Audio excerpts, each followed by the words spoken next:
3, 2, 1, go. Started like a second early due to the transition from GBI over, or from, what is it called? Swiss over to GBI.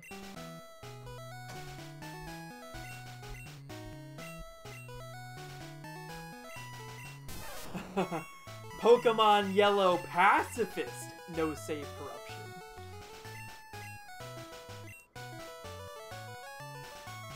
Just watch the input viewer while fast options happens. That is all I will say. I would heavily advise watching what the input viewer does during fast options here. That's pretty cool. And then also during the party swaps and underflow, like all of the menuing at the end after the manip is so cool to watch on the GBI input viewer.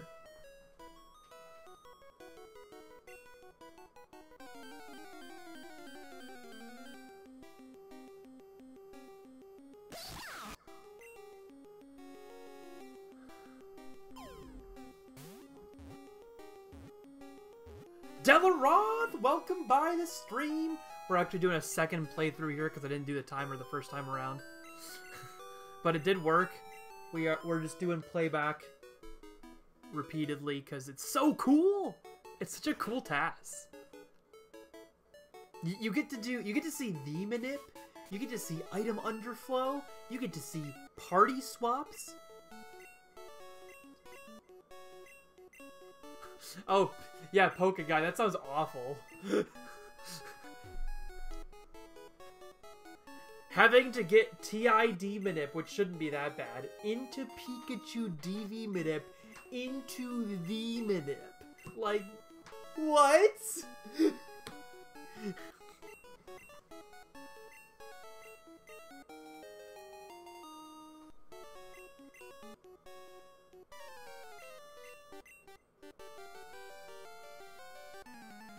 Oh, and you have to reset fight deaths.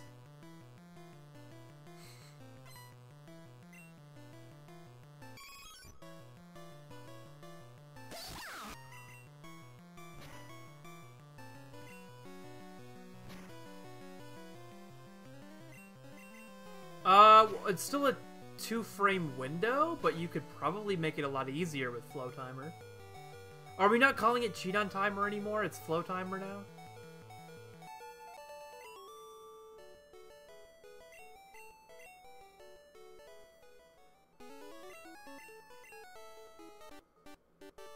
So if you're wondering why the timer looks so slow right now compared to an RTA run, the timer is running off of boot up, whereas an RTA run would normally start from pressing new game.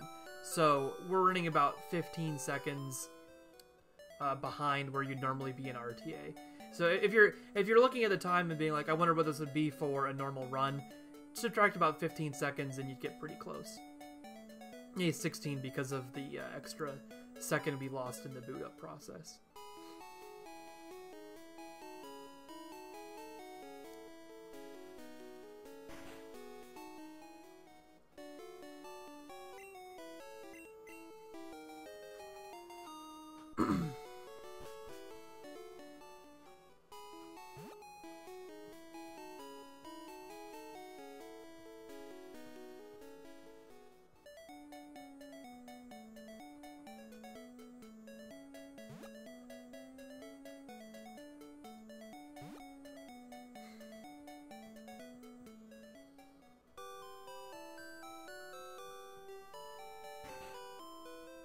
Okay.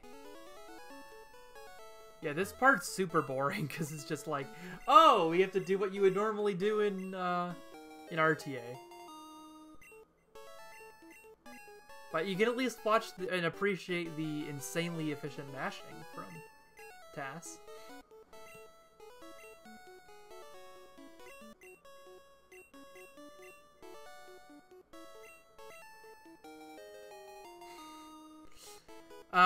No, I kind of... Oh, wait, Pseudo Trainer! Welcome by the stream, dude. 4 viewers. Much appreciated. I kind of prefer the holds. And I mentioned it recently. It's because the way that GBI works, button presses are presses and releases. So it's less information to feed over to GBI if you only tell when you start holding. If you do holds for walks, it's less Shannon information. If anybody is familiar with that term.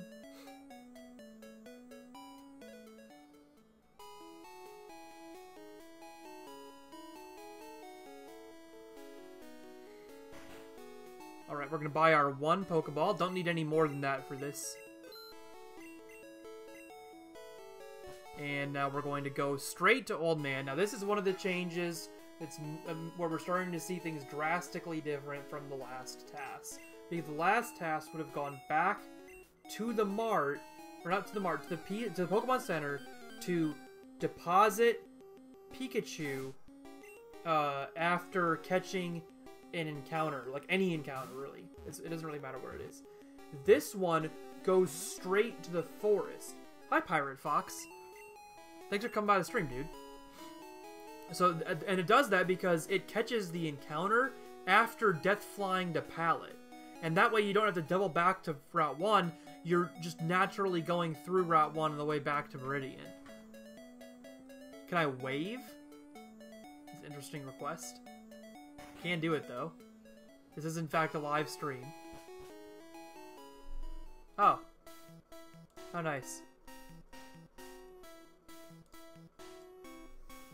Oh, hey, Extremes Corner. Welcome. Yeah, I'm not worried about, like, overrunning a buffer or anything. Like, I totally bet that GBI could handle all of the presses. I just think it's interesting to have less data going over to GBI.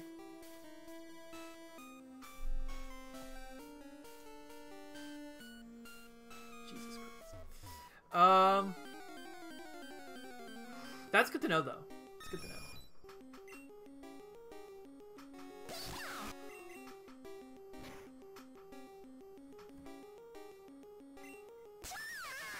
It has a whole bunch because I was intentionally, like, wasting extra time knowing we would need to waste a ton of time before the Pidgeotto encounter. Oh, hey! Toot! Thank you. Much appreciated.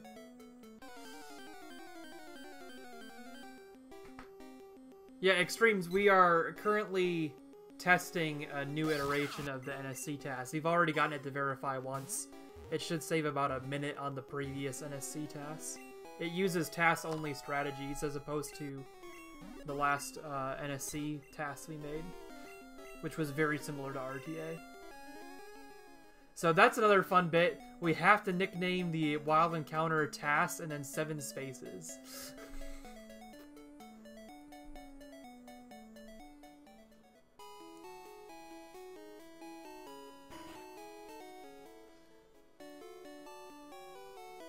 Bye, Pikachu.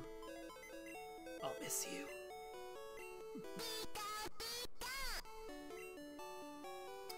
So one thing we get to do that's very cool in TAS that you can't do in RTA is buffer depositing Pikachu. Oh, and then you also the soft reset demon appear with an optimal soft reset. So it's soft resetting the absolute earliest you possibly can through a save. Some people here might not know that you can do that early of a soft reset after saving. It like overrides the usual delay. So we get the bird to move a lot, but the girl's timer lasts a bit longer, so we had to wait a bit there to get the girl to move the last bit, and then we get the bird movement that we need.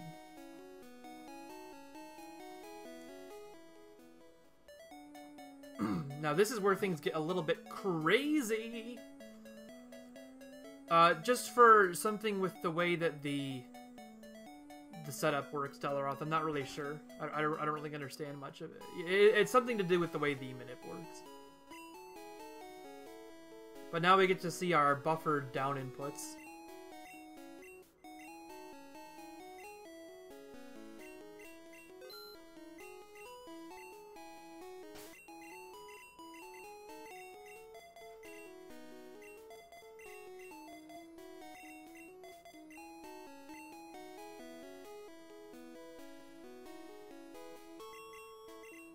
Extremes, your input viewer there is quite sexy to watch.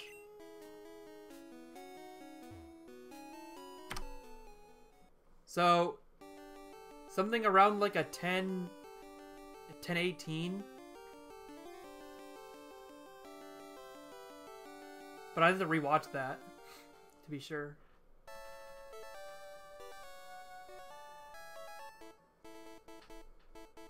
That's pretty freaking cool.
Alright, well thank you for watching everybody. That was really cool to